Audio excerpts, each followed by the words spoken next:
Hi, good morning. Hi, everybody. I know that one of the questions right now in everybody's mind is what is wrong with this US elections? Why is everything so confusing?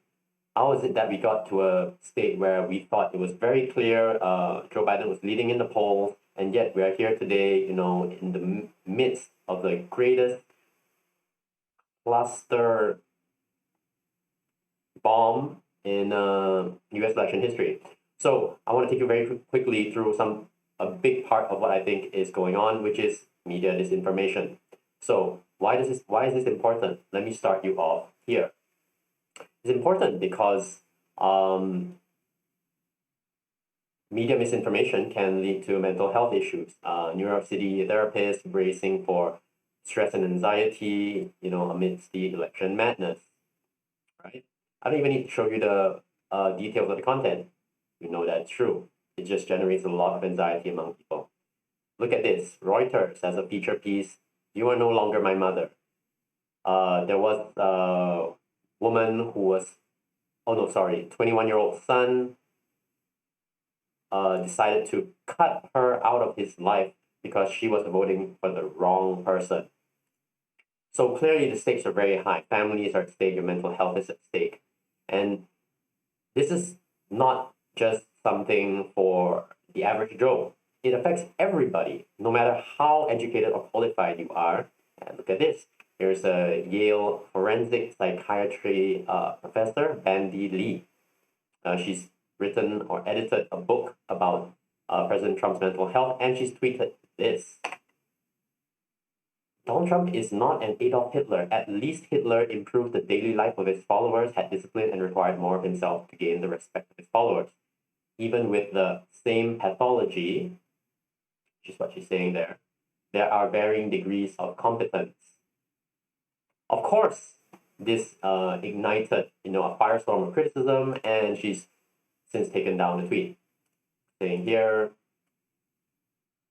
okay, I've taken it down since it has upset so many people. I was not provoking thought, but the opposite. Yes. So what I meant to show is that nobody's exempt from this Trump derangement syndrome. But I don't think it's true. So I'll come on and say it, in plain language. Let me show you what I mean. Look, this is the fourth group of people to nominate President Trump for the Nobel Peace Prize. A number of European lawmakers have nominated Trump for the prize. And they are not the first one. Trump was nominated. Oops, sorry. Let me just make sure that I got the right article. Here it is. Okay. Trump was first nominated for the 2021 Nobel Peace Prize by a Norwegian parliament member for his role in the UAE-Israel peace deal. Days later, a Swedish parliament member nominated Trump again after he secured a deal for normalized economic relations between Serbia and Kosovo. Separately this week, a group of Australian law professors backed him for the award, and this one here would be the fourth group to nominate President Trump for the Nobel Peace Prize. Of course, he hasn't won it. I know that. However, I think that the nominations, the repeated nominations by different groups of people show that there are things that people can like about what he has done. Let me show you a little bit more here on CNN, which is no friend of the president. I think everybody knows that. So it's notable when they report something that actually looks positive for him.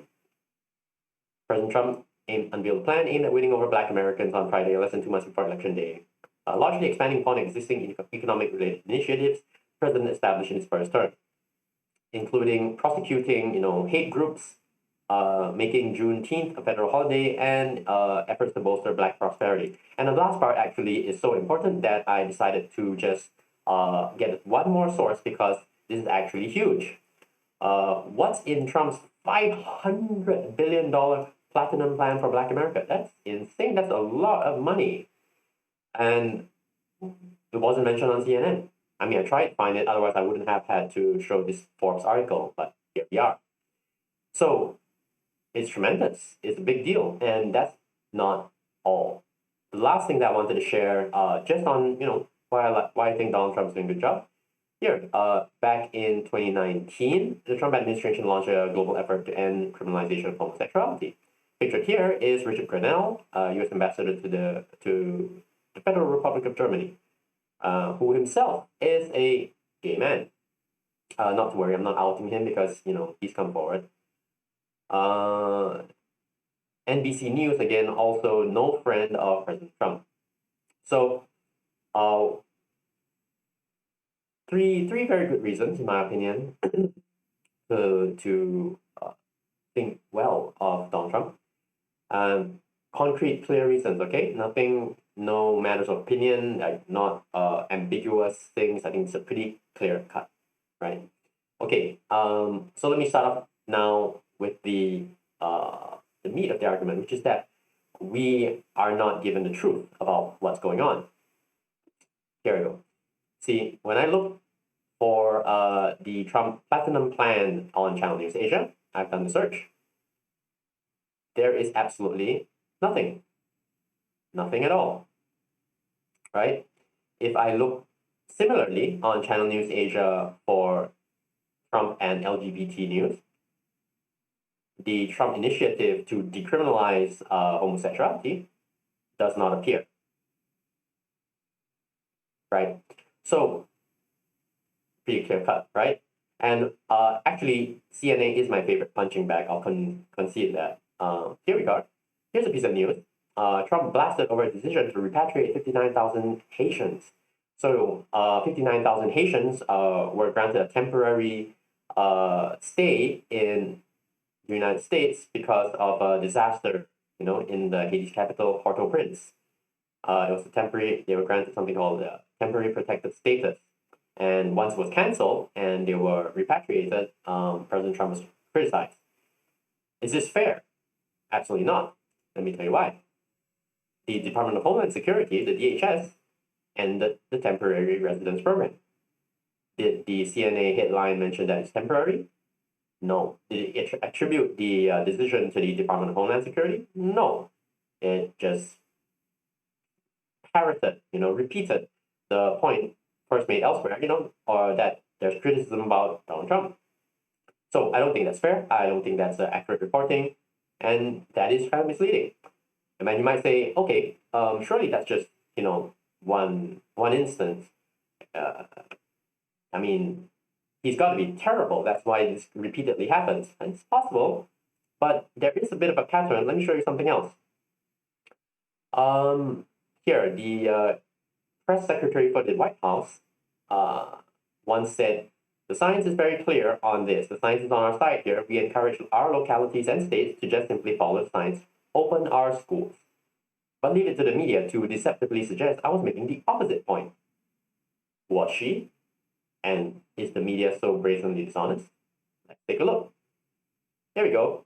Jim Acosta of CNN. The White House press secretary on Trump's push to reopen schools. The science should not stand in the way of this. Ooh, that makes it sound really bad. Seems to suggest that she's in favor of opening schools no matter what, which we just saw is not the case. Clean and simple, right? From the White House podium, science should not stand in the way of reopening schools. Also fake. Let me see this. Jim Roberts. I don't know where he's from, but stunning, jaw-dropping. The White House press secretary just called for schools to reopen, saying the science should not stand in the way of this. Also fake. Washington Post. Surely you would not get it wrong. The science should not stand in the way of it. Wow. It seems like the president said unmistakably that he wants schools to open. When he says open, he means open and full, kids being able to attend each and every day at their school. The science should not stand in the way. Wow. Isn't that crazy? Blue check. Twitter blue check usually means accredited journalist, verified identity, personality. Yeah. At least there's this little bit of a correction, right?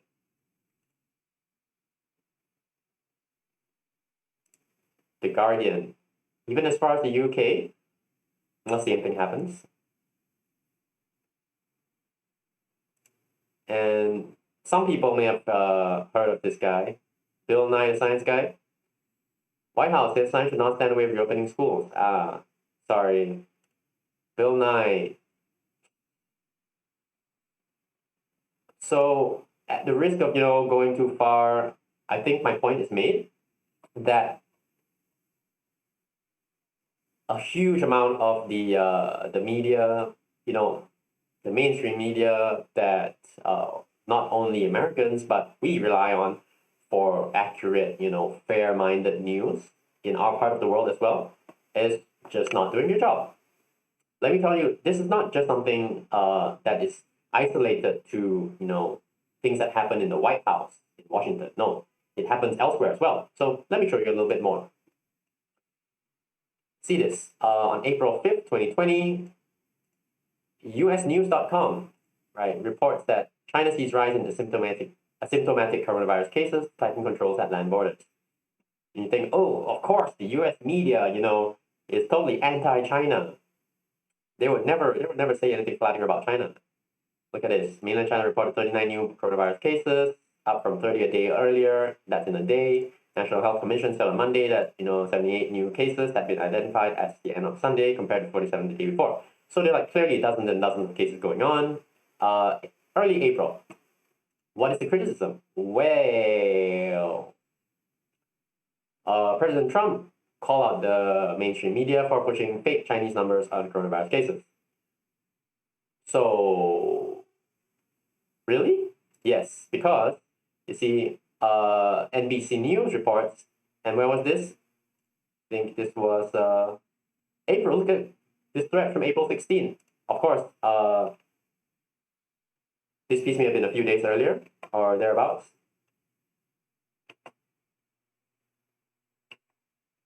So China reports no new coronavirus cases in April. That was pretty early, and I don't know if that's really the truth there.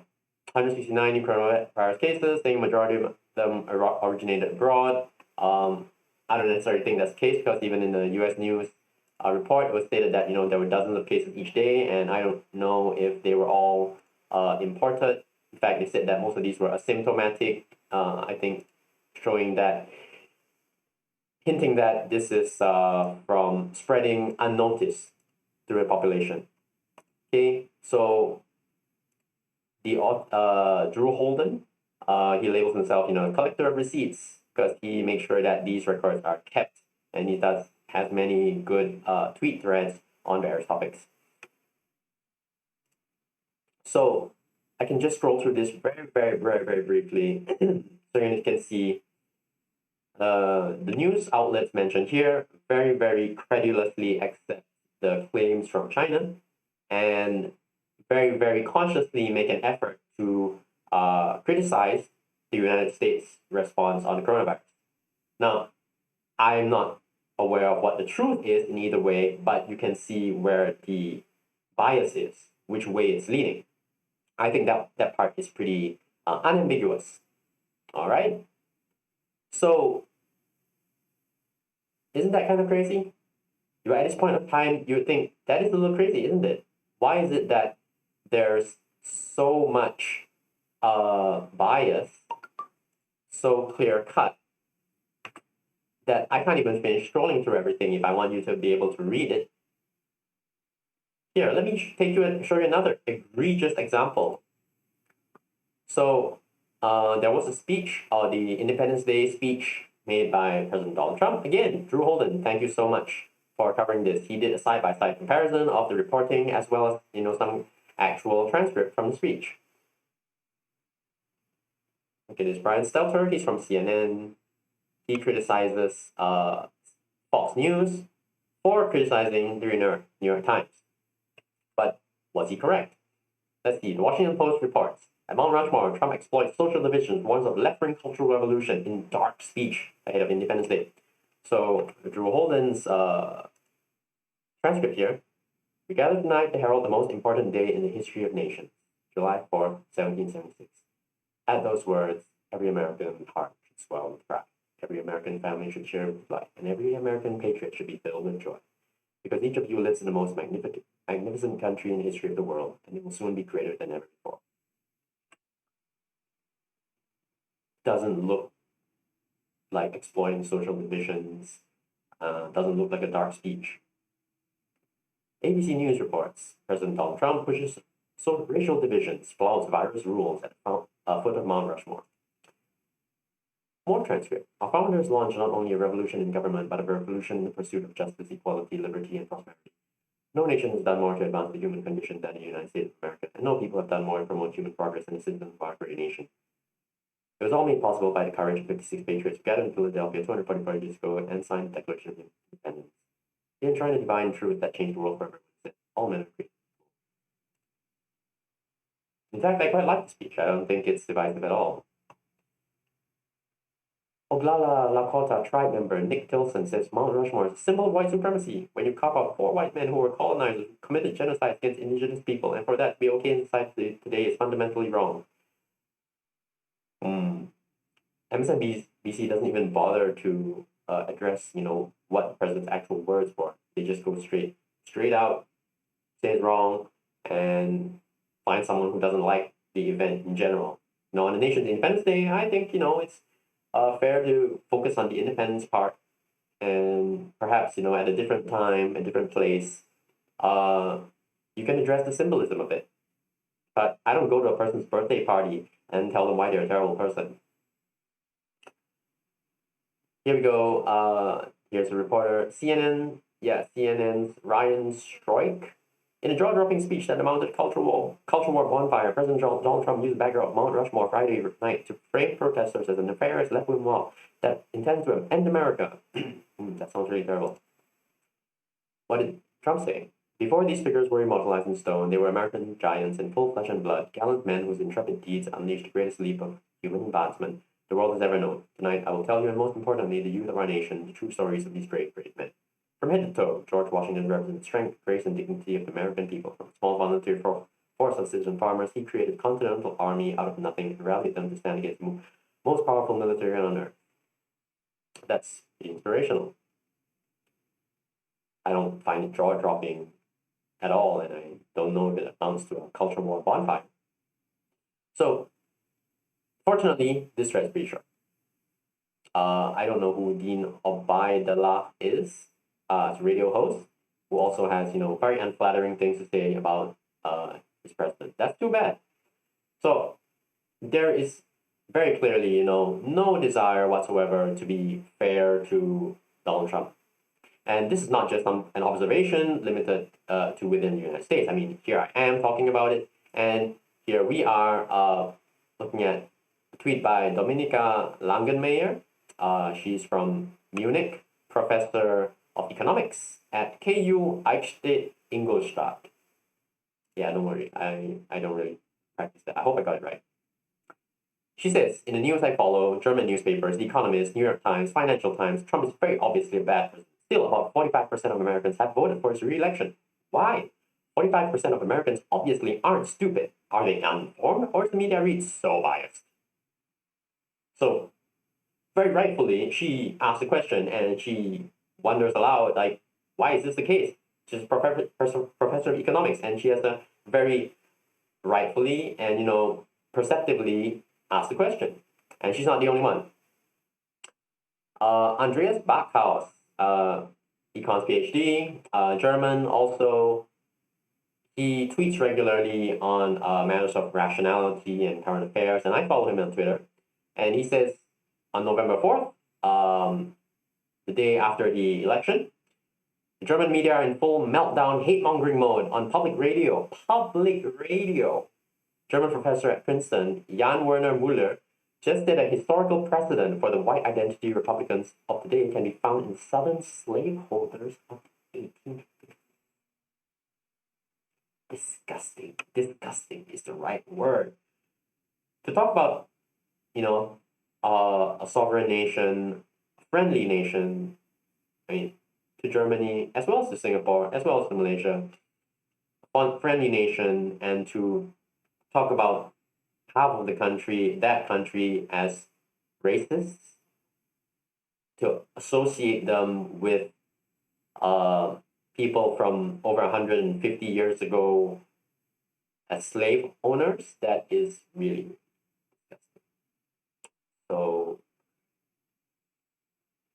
there you have it. The state of the world, ladies and gentlemen, it doesn't just happen in the United States. It happens in Singapore. It happens in Germany, and it happens on a range of topics, not just the U.S. president. In fact, you know, I want to just be clear, like this is not only a phenomenon that happens with the CNNs or the CNBC or the New York Times or Financial Times or the Guardians or the Washington Post. I could go on, of the world. It happens elsewhere, as well on other topics. Um, and I'll just give one last example to illustrate my point. Not only Donald Trump. So look at this here. Time Magazine, 2016, asked the question, why did the Philippines just elect a guy who jokes about rape as its president? And it sounds absolutely terrible. And I know that, personally, I've been told by many people that Rodrigo Duterte is really good for the country. And 4 years on, from 2016 till now, his approval rating is at a record high despite the virus crisis. We have not seen, the Philippines like descend into flames and chaos. The people are happy, they support the president, and his approval rating reflects that. So was Time Magazine right? Were they right that, this man, the most important thing we should know about him is that he jokes about rape? Were they correct in their assessment of him, focusing on the most important thing about him? No, of course not. I mean, totally, we know that now. We know that it's a straight talker and he cracks inappropriate jokes. And then 4 years on, we also know that he did a good job. His countrywomen are happy with him, happy with the job performance of their president. So we were totally misled.